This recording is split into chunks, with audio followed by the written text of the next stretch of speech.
Welcome. We're so excited that you're joining us. Today we're going to be talking about our Christianity Today cover story that featured Reach a Village, FJCCA, and Dwight Martin. So we're very excited to share with you a little bit about some background to the article and maybe some nuancing as well regarding some of the information in there. We want you guys to just have a front seat to everything that's going on with Reach a Village, including some breakdown of this article.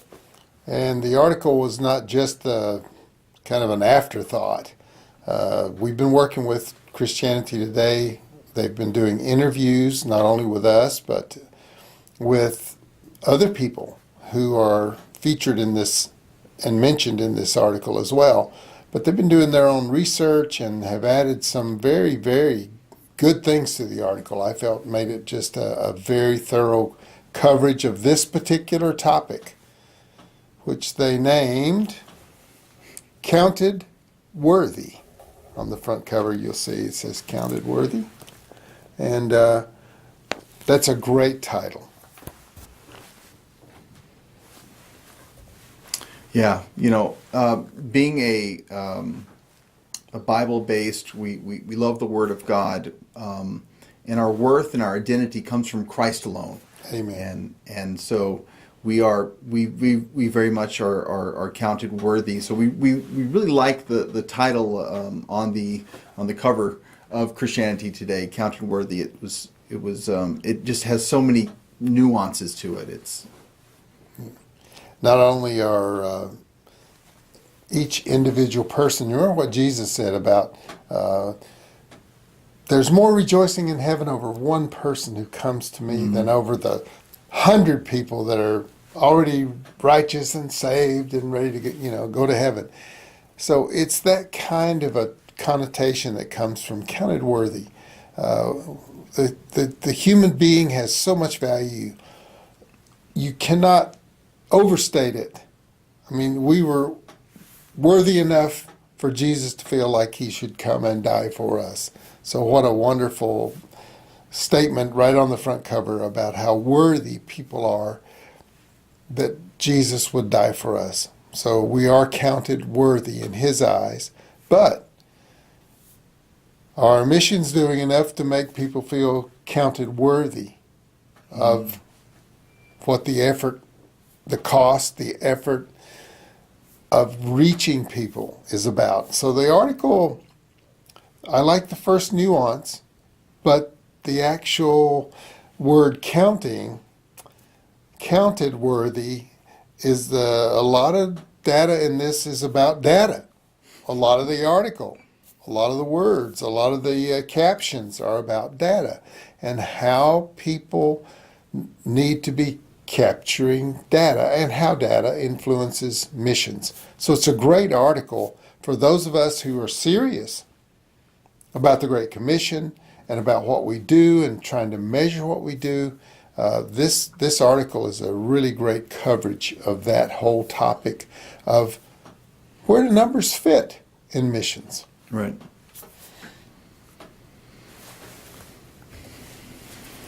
So in the article, we're going to be talking about kind of three key things. So we're going to be talking about Dwight Martin. He's featured in there, who is part of Cross Ties Ministries, a ministry of Reach a Village, Cross Ties Asia, a ministry of Reach a Village. And we're going to also be talking about FJCCA, the Free in Jesus Christ Church Association in Thailand, which is a local group in Thailand that we Reach a Village is partnering with. And the third person will be or thing we'll be talking about is Reach a Village itself, and so talking a little bit about where we play a role in this article and a little bit more of what we do. Yeah, the lead on the article is actually about Dwight Martin. Those are the first two words in the article when you read it.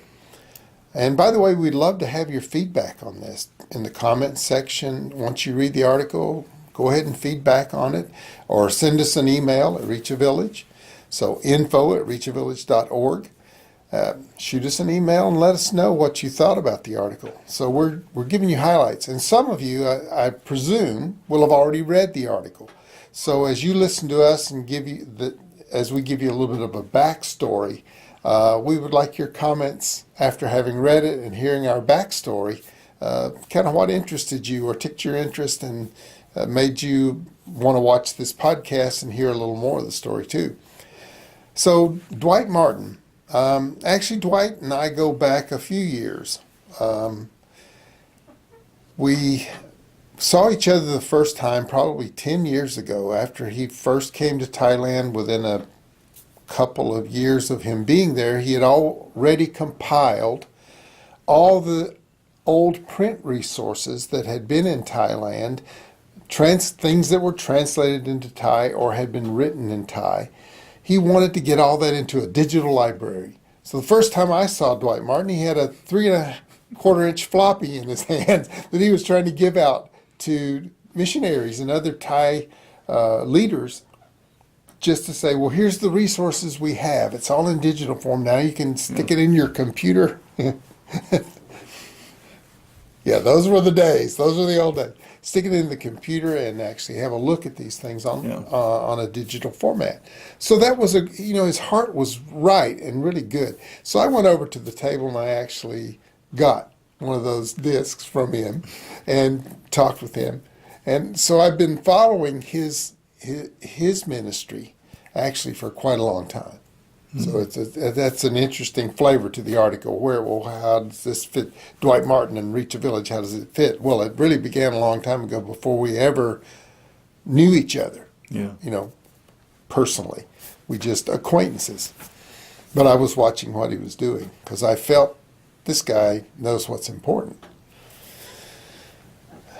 Yeah, I had no idea actually at that time that my first night in Thailand, we land on the airplane. I got my 2 kids, him being one of them, crying, sleepy, And we go to the guest house, the Christian and Missionary Alliance guest house. We get bedded in, and his parents were actually running the bookstore. Dwight's parents were running the print shop and bookstore across the lawn from where we were having breakfast and where we were staying in the guest house. I had no idea who they were. Didn't meet them that I remember of when we were there, but just how God weaves this beautiful tapestry together of Dwight Martin, Reach a Village, FJCCA. It's amazing that this story, the backstory to this, is actually more than a decade ago it began. For me. That's just for me. For Dwight, it began 70 years ago, which you'll pick that up in the article when you read it. So tell us a little bit more about Dwight if people aren't familiar with him, and just some snippets. Well, Dwight was a missionary kid born in Thailand, came to the USA for college.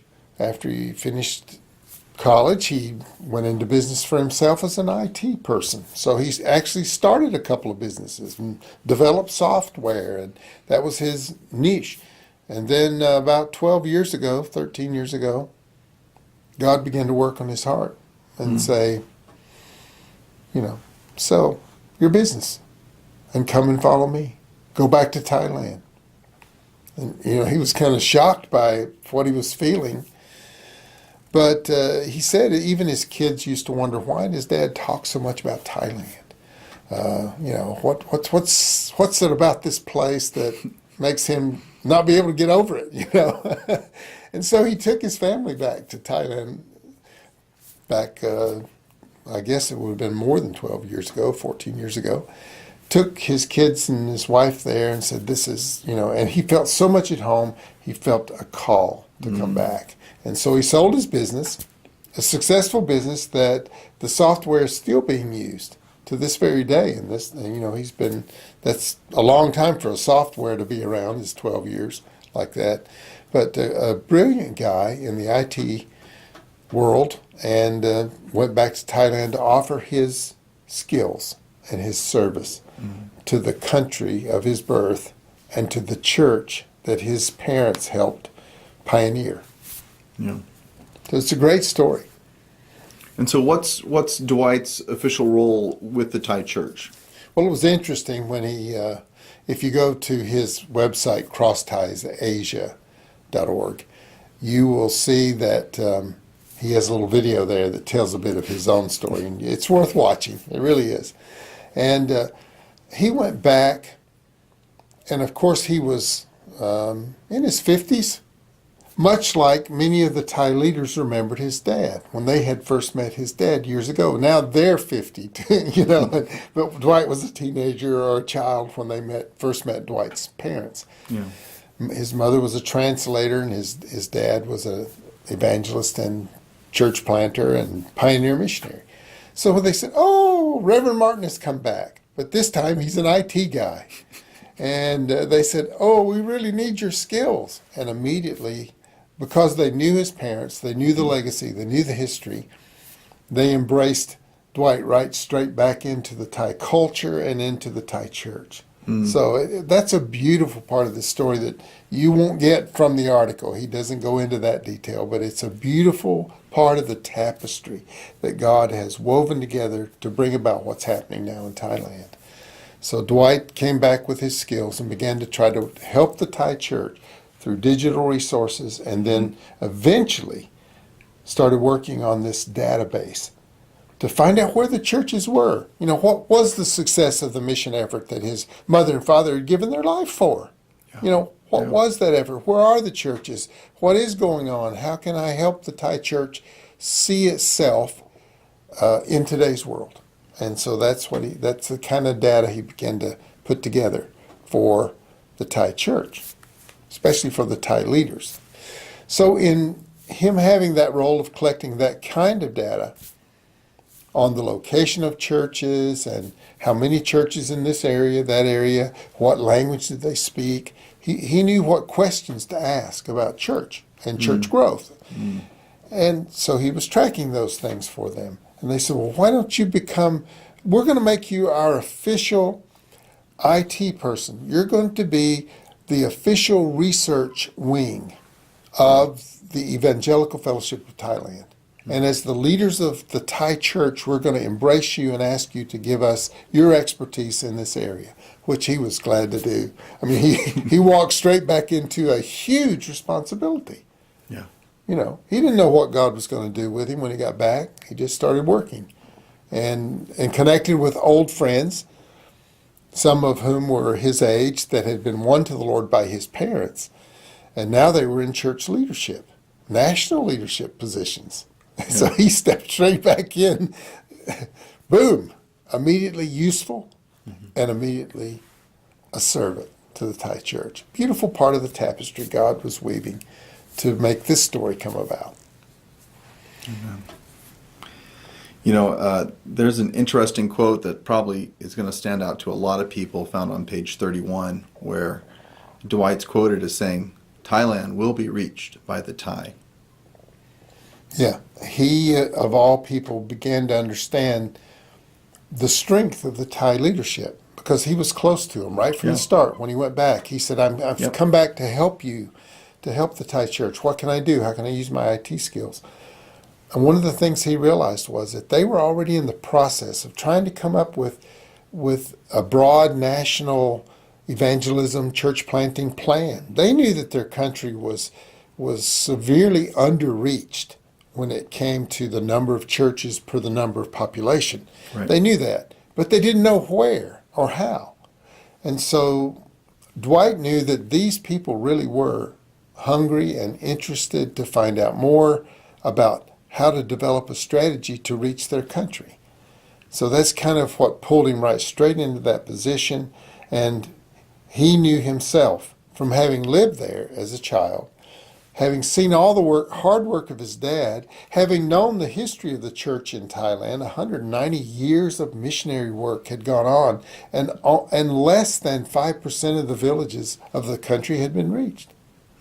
And that most of the villages that had been reached were in tribal mountainous areas, not in the rice-growing lowlands of Thailand that people see when they see Thailand pictures of the king and the Thai people. He knew that area was virtually untouched.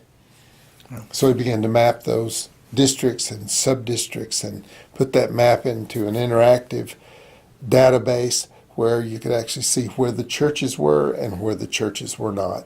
And it revealed a very, very dark picture in his mind, and even in the mind of the Thai church. They were just saying, oh, wow, how we are really, really unreached.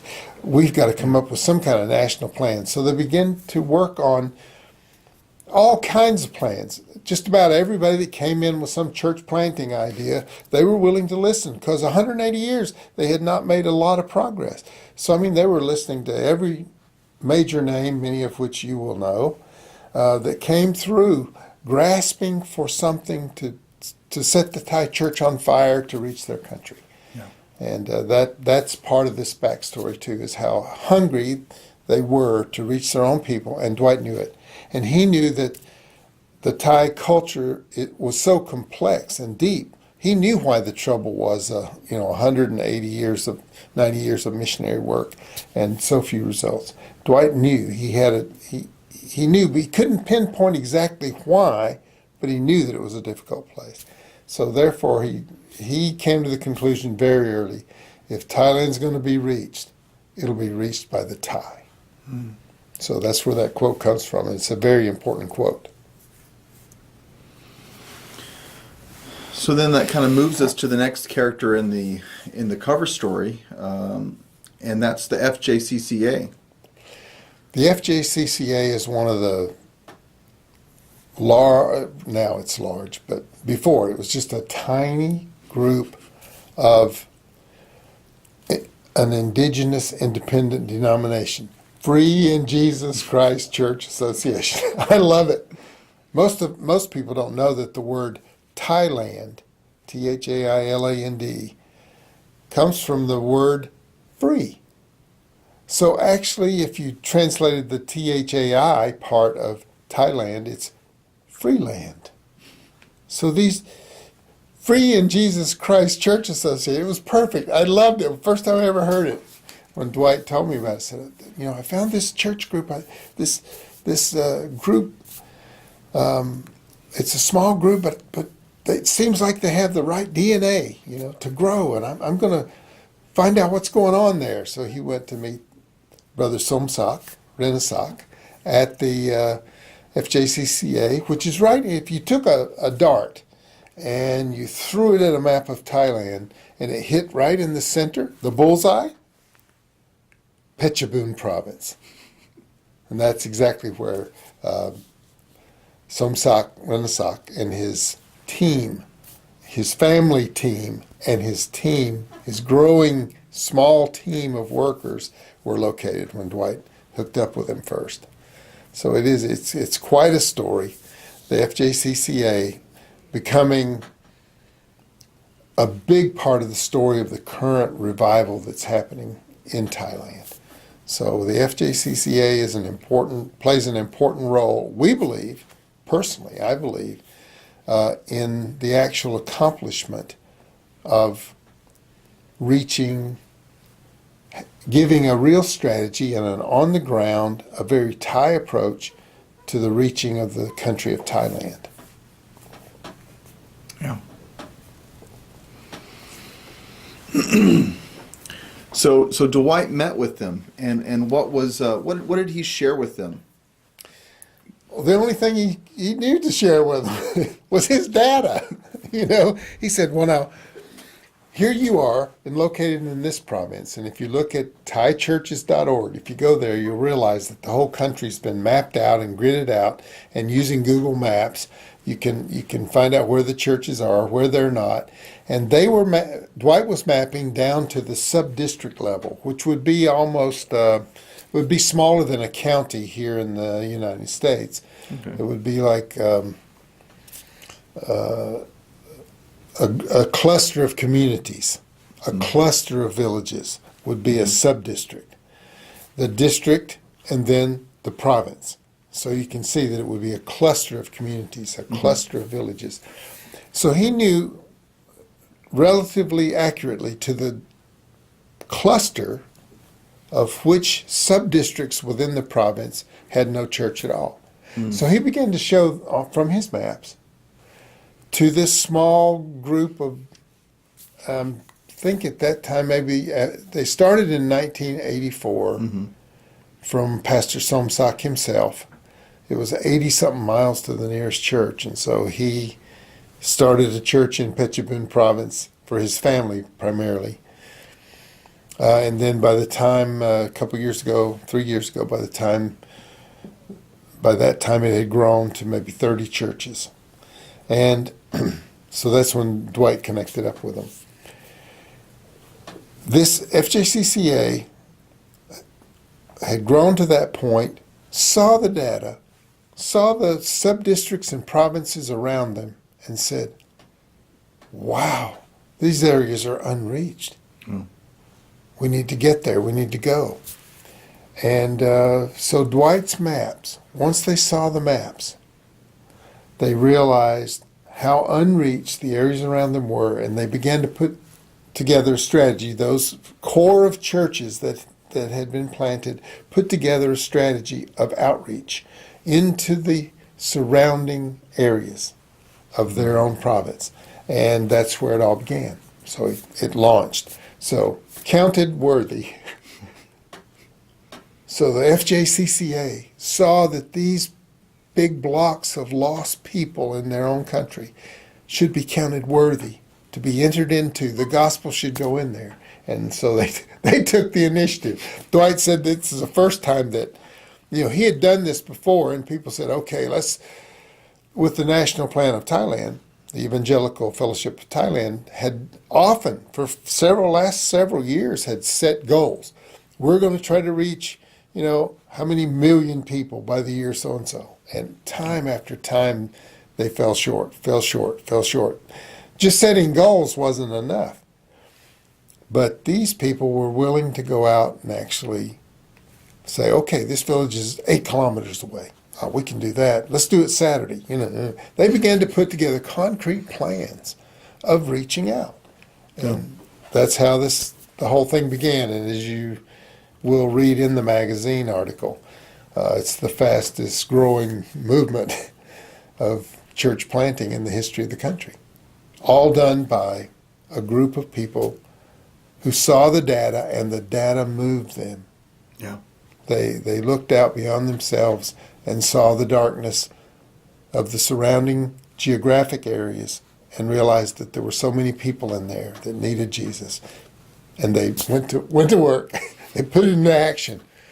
Kind of reminds me of a passage where Jesus said, teach them to go into all the world, proclaim the gospel, make disciples. And these people took that very literally and went to work the plan of the Great Commission. They started the Great Commission as near as they could by. Mm-hmm. That's a good place to start. As a matter of fact, you already know the language. Yeah. You even know the trails and roads that go to that place. You may even have a relative there. Mm-hmm. I mean, they started in exactly the right way. That, as you know, Reach a Village was founded on the idea where Jesus said to his own disciples in Mark chapter 1, let's go to the nearby villages. That's why I've come. So pushing people to the nearby villages actually kind of started naturally with them, which was beautiful. When I saw it, I said, thumbs up on this. These people get it. They get it. Mm-hmm. It was a biblical pattern that Jesus used, and we've gotten way away from that.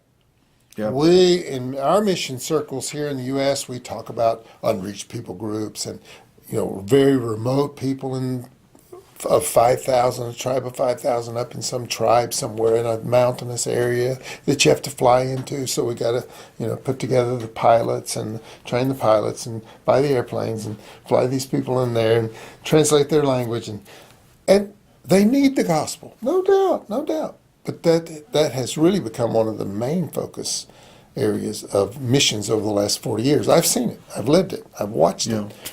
And I saw that these villages were very neglected, totally neglected by the majority of mission movement of any kind.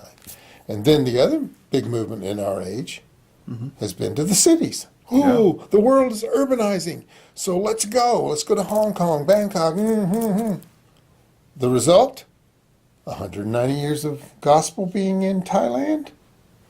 Less than 5% of the villages being reached, and less than 3% of the population being reached. So our strategies, even, we're going to the urban centers, even that strategy, when you look at per capita, that strategy itself, not only is it expensive to go to the cities, but the mindset of the urban person is the same around the world. They're quite distracted.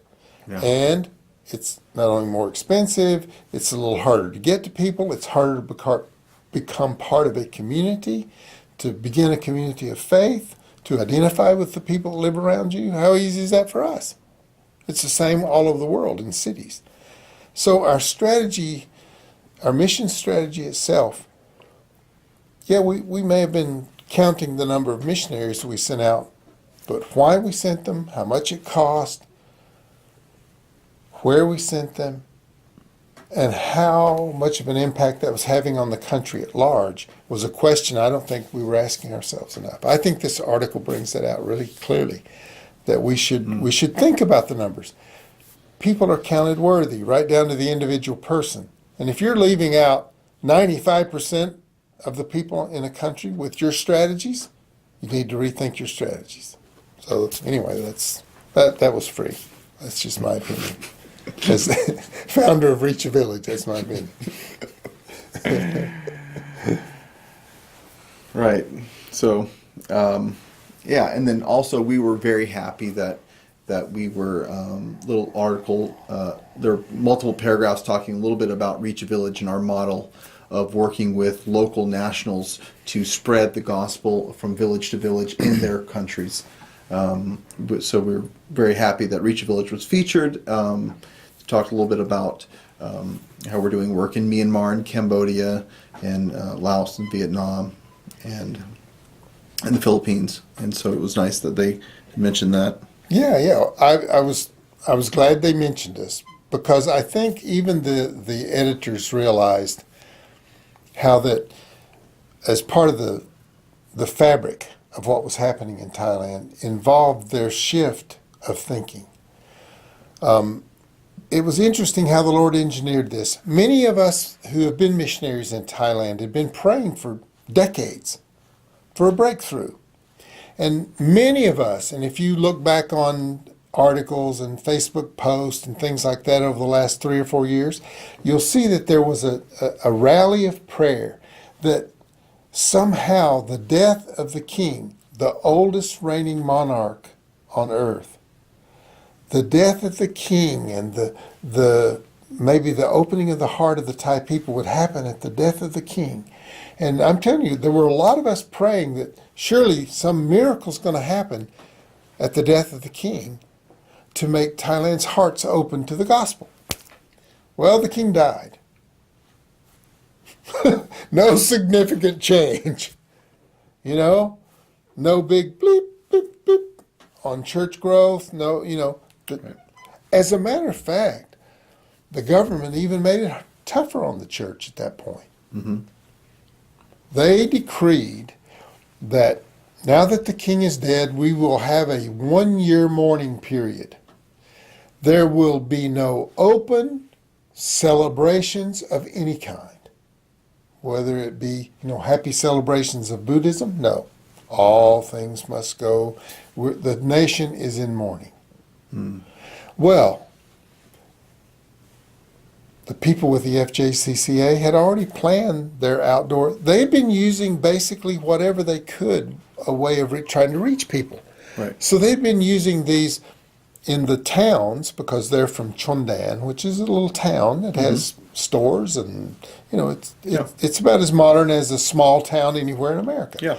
It has telephones, it has cell phones, anyway, they were using kind of an outdoor public Christmas celebration. They were riding off of the people's interest in Christmas. What's this Christmas, People were interested because the stores were pushing Christmas to push merchandise. Right. So Christmas became part of the vocabulary